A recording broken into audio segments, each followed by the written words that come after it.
increased the deficit by $2 trillion, gave the overwhelming percentage of those tax breaks to people who didn't need it. The top 0.1%. Hey everyone, welcome back to my channel. I hope all of you are having a great day so far. Here is your fourth stimulus check update and daily news report. Many lawmakers are working on passing a bill that is going to provide Americans with automatic stimulus checks. So in this video, everybody, I'll be discussing what President Joe Biden has in store in his fourth stimulus bill, and if you will raise your Social Security benefits by $200 a month. Everybody, just be sure to stay until the end of this video. And don't forget to subscribe to my channel and share this video with your friends and family. I put a lot of time and work into these videos, everybody. And the whole goal of this channel is to provide you with the most up-to-date and reliable stimulus check news. So folks, it would mean a lot to me if you could subscribe to my channel.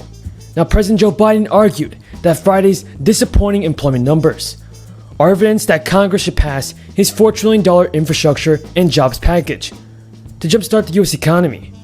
President Biden said the economy is still reeling from the crisis and the help is needed for millions of Americans who continue to suffer. And it is now clear that lawmakers in Congress need to include more stimulus relief into the new infrastructure plan. But lawmakers could pass a standalone bill that is going to provide eligible Americans with another stimulus payment. Now, if any of you folks support a fourth stimulus check, then let's get this video to 1,000 likes. But unfortunately, Republican lawmakers are still arguing that boosted unemployment benefits are stalling job growth and that more government spending could spur inflation. Republicans have pointed to this slow job growth as evidence that Biden's request would hurt, not help the nation. But Joe Biden said this: we have to build back better, and that's why we need the American Jobs Plan. I propose to put us in a position where we can build back better, to reclaim our position as the leading and most innovative nation in the world. By the way, everybody, the United States economy gained 266,000 jobs last month, and that is far short of the more than 1 million jobs that economists had predicted. A lot of this data proves that another stimulus package must be passed very soon.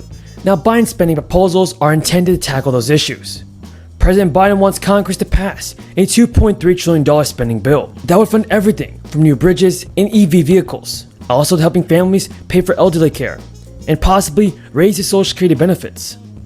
But folks, President Biden is also asking Congress to fund a second $2 trillion package that's going to provide free pre-K education and extend a child tax credit. Now, according to the White House official, everybody, Joe Biden will meet with 6 Republican senators, so negotiations on the president's economic legislation is going to continue to occur. Republicans have proposed a slimmer and much smaller $568 billion infrastructure package. But folks, Senate Minority Leader Mitch McConnell said that Republicans would rather finance infrastructure through user fees like tolls and gasoline taxes.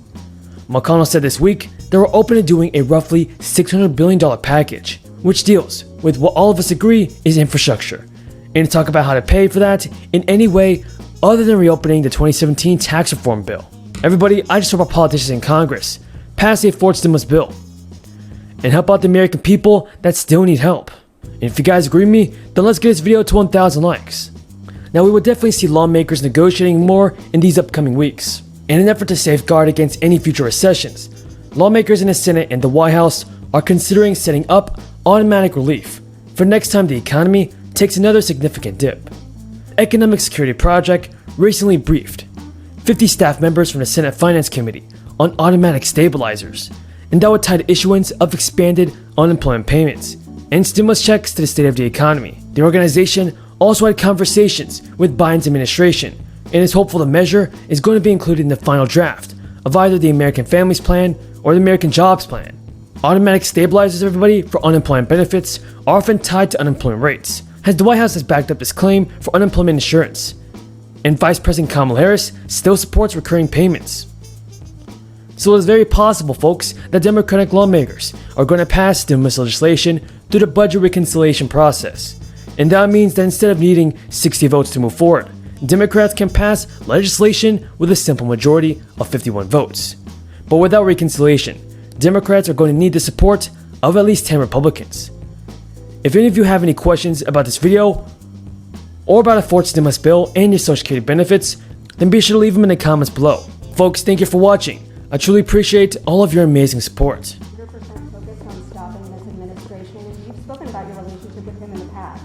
Do you still think you can work with him when he says things like that? Look, he said that in the last administration, Rock, he was going to stop everything. And I was able to get a lot done with him.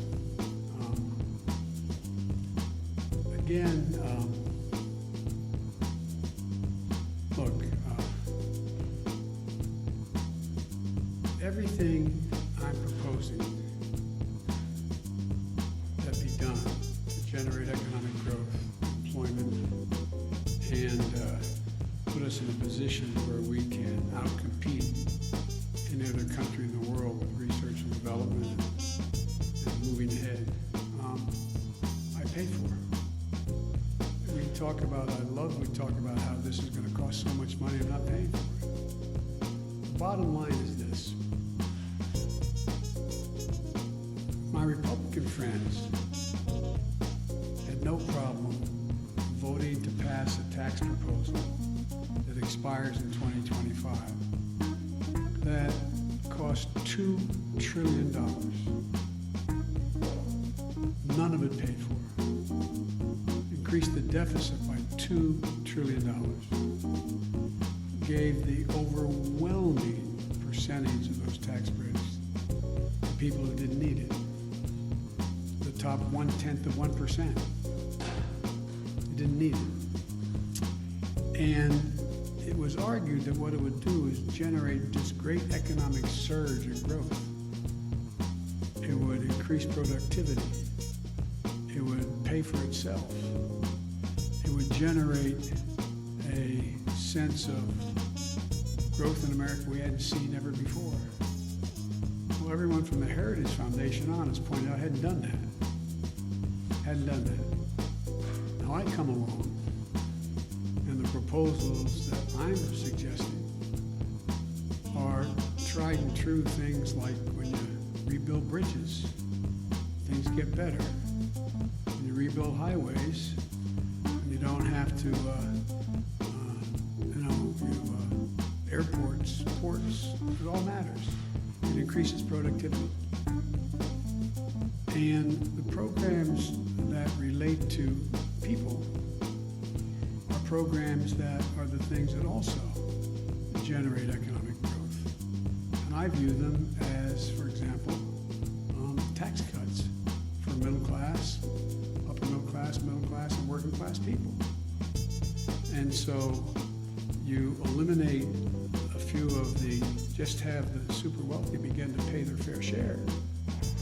For example, you have